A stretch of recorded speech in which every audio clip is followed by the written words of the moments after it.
आज high court में group D, group C, TGT व अन्य एचएसएससी की भर्तियों को लेकर के जोरदार तीखी बहस हुई। आखिर उस बहस से क्या कंक्लूजन निकला, किस नतीजे पर हम पहुंचे हैं, इस वीडियो में सारी बातें करेंगे। वीडियो को अंत तक जरूर देखिएगा।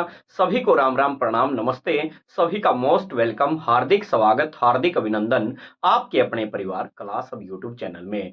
जैसा मैंने आपको सुबह भी वीडियो में बताया था कि आज बहस होनी जरूरी है और आज बहस होगी, जो सुनने में आया है और बिल्कुल वही हुआ। सीधा टाला नहीं गया, आज बहस देखने को मिली। और मैंने उस वीडियो में यह भी बताया था आज जो बहस होगी वो लंच के बाद आपकी बहस होगी। ठीक वैसा ही हुआ।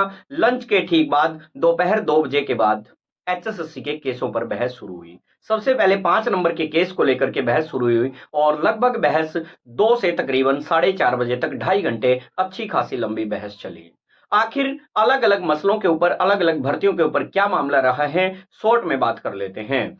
सबसे पहले तो 5 नंबर के ऊपर बात करते हैं। 5 नंबर के ऊपर सबसे मेन जो मसला, आप जानते हैं कि 5 नंबर का केस पहले रिजर्व रख लिया गया था, लेकिन बाद में उस केस को रीओपन कर दिया गया था। क्या रीओपन करने के पीछे क्या वजह थी, वो आज आपके सामने निकल कर आई है।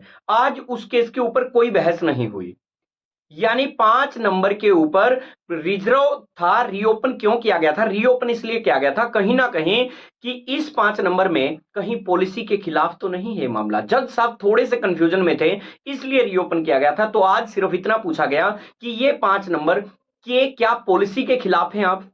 तो इसमें प्राइवेट वकीलों का भी कहना है कि नहीं, हम 5 नंबर की पॉलिसी के खिलाफ नहीं है, 5 नंबर की पॉलिसी के खिलाफ नहीं है। और अगेन दोबारा से वो 5 नंबर वाला मसला वापस क्या कर दिया, ज्यादा कोई बहस नहीं हुई, वापस से मसला रिजर्व कर लिया गया है। आखिर फिर 5 नंबर के ऊपर मुद्दे पर बात क्या उठी? बात ये उठी कि आखिर इसकी वेरिफिकेशन होनी चाहिए। प्राइवेट वकीलों की तरफ से भी और जज साहब की तरफ से भी सवाल ये खड़े किए गए, आखिर 5 नंबर पर वेरिफिकेशन होनी चाहिए, क्या कोई इसमें फर्जी कैंडिडेट नहीं है? इसके ऊपर एजी साहब का भी कहना था कि हाँ, 5 नंबर के मसले में फर्जी कुछ कैंडिडेट भी फर्जी हो सकते हैं, लेकिन हम इतनी बड़ी संख्या की वेरिफिकेशन पहले से नहीं कर सकते।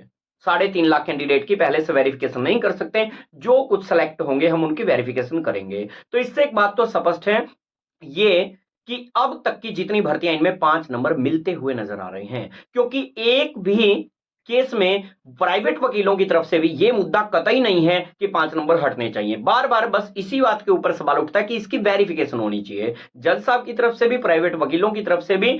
अब 5 नंबर, ना मैं लेने के पक्ष में हूं ना मैं देने के पक्ष में हूं, वो तो आपको देखना है। किसी को 5 नंबर अच्छे लगते हैं, किसी को 5 नंबर बुरे लगते हैं, लेकिन मुझे जहां तक नजर आ रहा है, जो सारी बातें निकल कर आ रही हैं हाई कोर्ट से, वो यही निकल कर आ रही हैं कि 5 नंबर अभी तक की जितनी भर्तियां हैं इनमें हटने की न के बराबर संभावना है, क्योंकि सिर्फ जोर वेरिफिकेशन पे दिया जा रहा है कि 5 नंबर के ऊपर आप वेरिफिकेशन कीजिए, ना कि 5 नंबर को हटाने पर जोर है। हो सकता है अगली भर्तियों में दे ना दे, लेकिन अभी तक रहने के चांसेस 90% है कि 5 नंबर बने रहेंगे। वो तो बाकी जज साहब के ऊपर डिपेंड है। तो अगेन इस फैसले को क्या कर लिया गया, रिजर्व कर लिया गया है। वही बात करते हैं, चाहे वो टीजीटी का केस हो, उसको भी क्या कर लिया गया, रिजर्व कर लिया गया है। अन्य सभी केसों को आज अंतिम बहस हुई है। सभी केसों के ऊपर बात करें, चाहे वो ग्रुप 56 हो, 57 हो, ग्रुप डी हो, टीजीटी हो, सभी केसों पर अंतिम बहस हुई है और सारे के सारे फैसले क्या रख लिए गए हैं, रिजर्व रख लिए गए हैं। बस सिर्फ एक ग्रुप नंबर 56 को छोड़ के, ग्रुप नंबर 56 में 41 सवाल के रिपीट का मामला था और उन 41 सवाल के रिपीट को मामले को छोड़ के अन्य सारे केस रिजर्व रख लिए गए हैं। आखिर इन पर फैसला कब सुना जाएगा? अब इनके ऊपर कोई सुनवाई नहीं होगी। जज साहब के ऊपर डिपेंड करता है कि जज साहब इनका फैसला 2 दिन में, 5 दिन में, 10 दिन में, महीने भर में, 2 महीने में, जब उनकी मर्जी, जब वो अब इन अन्य सभी केसों पर फैसला सुना सकते हैं। बस ग्रुप 56 के 41 सवाल के रिपीट पर आपकी नेक्स्ट डेट मिल गई है और वो नेक्स्ट डेट आप स्क्रीन के ऊपर देख भी पा रहे हैं। ये आपकी नेक्स्ट तारीख ग्रुप 56 के ऊपर दे दी गई है और अन्य सारे फैसले रिजर्व रख लिए गए हैं और 5 नंबर अभी इन भर्तियों में बचे हुए रहते हुए नजर आ रहे हैं।